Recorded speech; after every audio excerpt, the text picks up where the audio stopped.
Welcome to the Debrief, where we talk with the Washington Examiner's top journalists about the headlines they're covering this week and where the story's going next. I'm Sarah Westwood. I'm here today with commentary editor Conn Carroll. Conn, let's talk about immigration. The Biden administration just recently released its ICE operations report for 2021. That release was delayed by months. So what were some of your top takeaways from that? Well, the takeaway is that, again, the Biden administration is trying to hide the ball. They're trying to be deceptive about what they're doing on the immigration front. Specifically, in normal years, for about the last 10 years, for both Trump and Obama, you have about 300,000 deportations per year.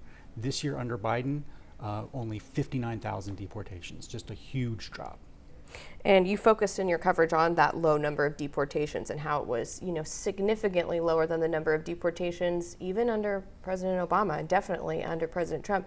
And you noted that there's the potential that those numbers could be even lower in this year's ICE operations report. Why would that be? Sure. So the report covers what's known as a fiscal year. So it doesn't go January to December. It goes September to October. And so up to about 4 or 5 months of the report actually covered Trump's time in office. So Biden, of course, didn't change the policy. He didn't stop deporting people until he came into office. So we haven't yet gotten a full year of Biden's policies, and so next year we should expect the deportations number to be even lower. Some of those deportations occurred under what's known as Title 42, or not deportations, but people being turned away at the border, as you pointed out before we started. This occurred because of that public health order, Title 42, that justified turning people away, asylum seekers, based on concern of the spread of COVID. But COVID is sort of fading now, and the Biden administration is encouraging that narrative. How much longer do you think they can keep that order in place?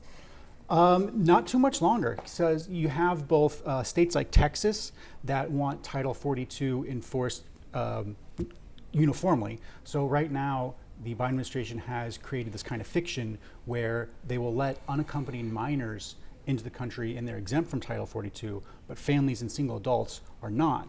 And of course, the question that states like Texas have is, what's the science behind that? How come kids are a threat of spreading COVID, but the adults are not? And of course, the CDC has no science behind it because it's not a scientific question, it's a pure policy one. So states like Texas are attacking it on that end, and then you have groups like the ACLU who are saying it's a violation of human rights, you should get rid of it entirely. And these court cases keep bubbling up, and so eventually the Title 42 is going to fall away. And finally, speaking of court cases, the court has ordered the Biden administration to revive Trump's Remain in Mexico policy for asylum seekers. The Biden administration has been, reluctant to do that. Do you see signs that they're going to do that once Title 42 is removed, or what do you think the future of that is? They're dragging their feet on it. So they've established a pilot program in San Diego, and they're up to doing 10,000 or so people a month. But just this past month, you had 160,000 people come in. You're just not going to be able to funnel all those people through the Remain in Mexico policy unless they truly commit to it. And the signs are they're not. There's a new story out today that says that the Biden administration is preparing for what they're calling a mass migration event for when Title 42 ends. So Biden's border crisis is only going to get worse. Well, Conn, thank you so much for being here today. Absolutely. You can find more writing from Conn and the rest of the commentary team at WashingtonExaminer.com.